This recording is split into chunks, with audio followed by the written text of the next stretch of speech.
27 বছরের এক যুবক তরবারি নিয়ে দৌড়ায় আমার নবীকে জবাই করবে। কয় বছরের যুবক? 27 বছরের যুবক তরবারি নিয়ে দৌড়ায় আমার নবীরে জবাই করার জন্য। মায়ার নবীরে দেখা মাত্র তরবারি ফালায় বলেন, ইয়া রাসূলুল্লাহ, বেয়াদবি মাফ করে দেন, কালেমা রশি আমার গলায় লাগায় দেন। মায়ার নবী ওই যুবকের হাত ধরে বলে, আমার হাতে হাত লাগাও। রহমতের নবীর হাতের ছোঁয়া লাগছে তো ইমানের পাওয়ার বেড়ে গেছে।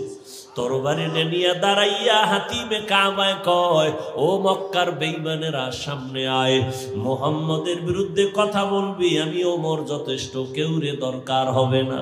এমন পাওয়ার আল্লাহ দান করেছেন, ওমর যেই রাস্তা দিয়া চলে শয়তান ওই রাস্তায় চলতে ভয় পায়। এর নাম কফাল।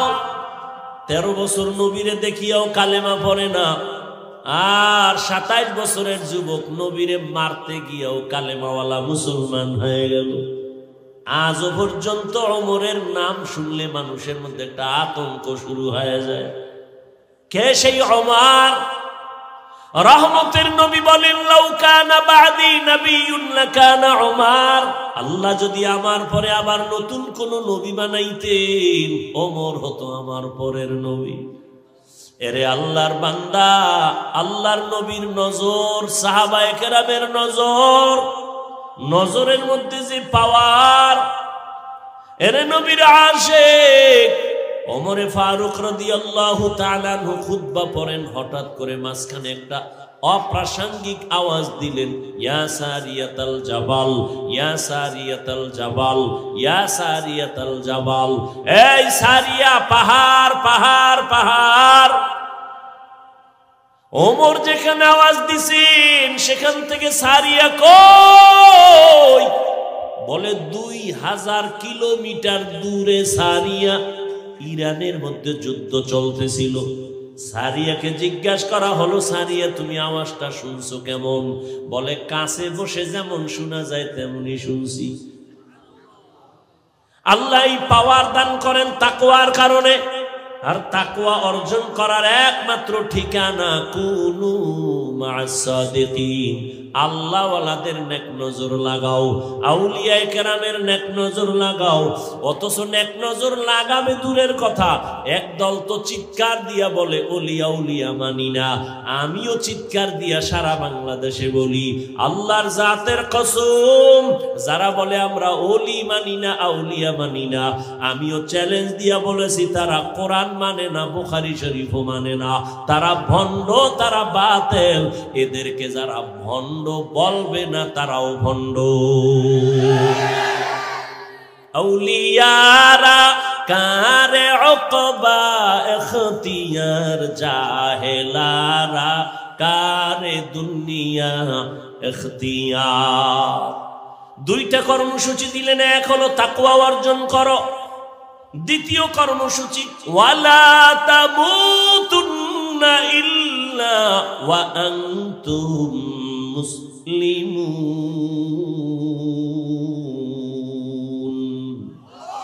মুসলমান না হইয়া মরবি না। এক সূরায় কয় মুসলমান হব না, মরব না। আল্লাহ বলে মুসলমান না হইয়া মরবি না। তার মানে মুফাসসিরিনে কেরাম বলেন মুসলমান না হইয়া মরিও না কথার ব্যাখ্যা কি? যেহেতু মরণের সময় হাতে কোনো নির্দিষ্ট নাই, নিঃশ্বাসের নাই বিশ্বাস, অতএব মুসলমান হইতে দেরি করিও না। বড় কঠিন কথা। এখানে আমরা যারা বসে আছি সবাই মুমিন, মুসলমান না? মুসলমান। অথচ আল্লাহ পাক মুমিনকে বলেন, এই মুমিন মুসলমান হইয়া মর। কেমন যেন বোঝা যায় আমরা মুমিন হইছি, মুসলমান হতে পারি নাই। আল্লাহ আর এক আয়াতে বলেন, ইয়া আইয়ুহাল্লাযীনা আমানু দুখুলু ফিস-সিলমি কাফা ওয়া লা তাত্তাবিউ খুতুওয়াতিশ শাইতান ইন্নাহু লাকুম আদুউম মুবিন।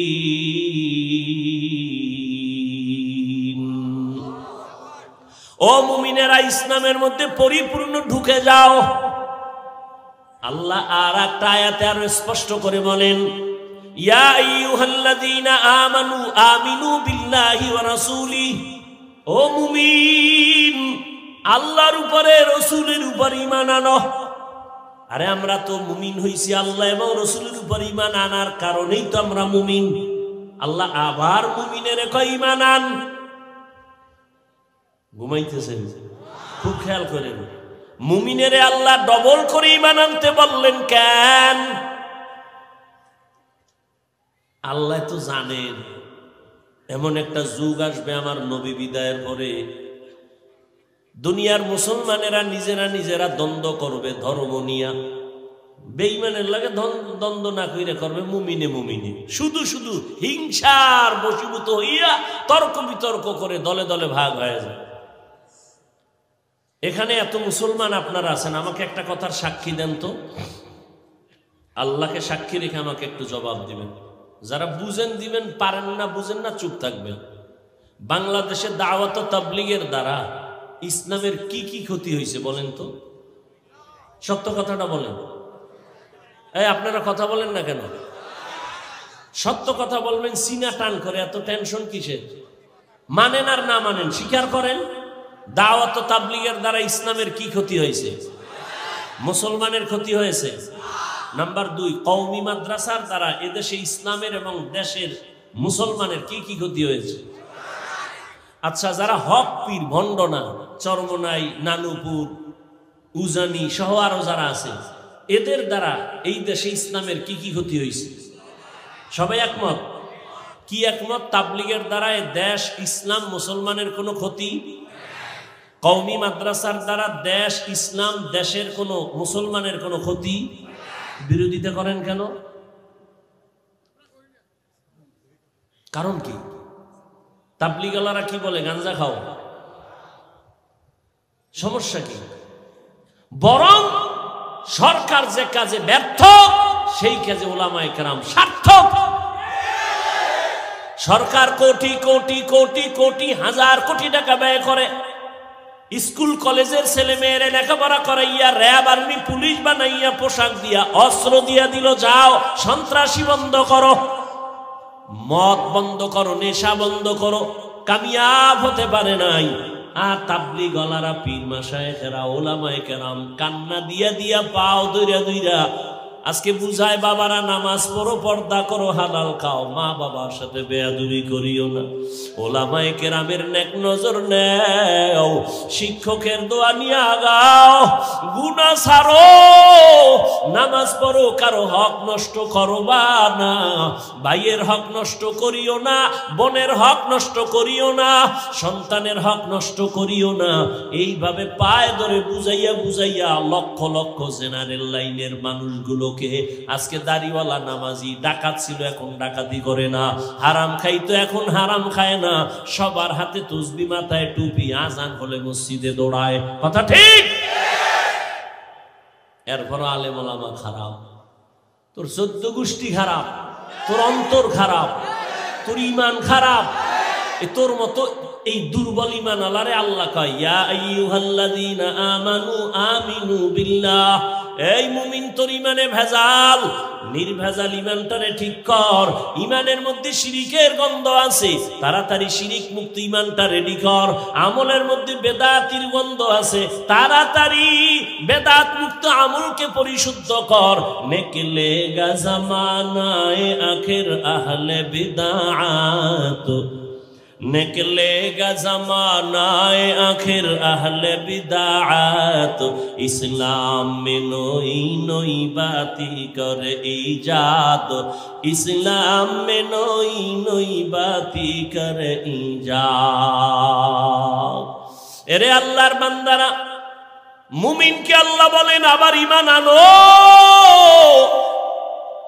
আমগো অনেকে প্রশ্ন করে, নবী দাওয়াত দিছে কাফেরের কাছে, তোমরা কেন মুমিন হইয়া মুসলমান হইয়া আরেক দল মুসলমানের ডবল দাওয়াত দাও?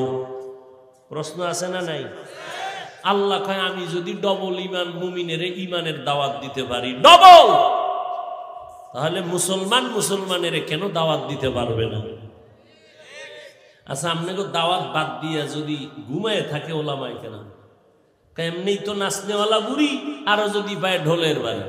এত বয়ান, এত বয়ান, এত বয়ান, এরপরও মানুষ লাইনে আসতে চায় না। করোনা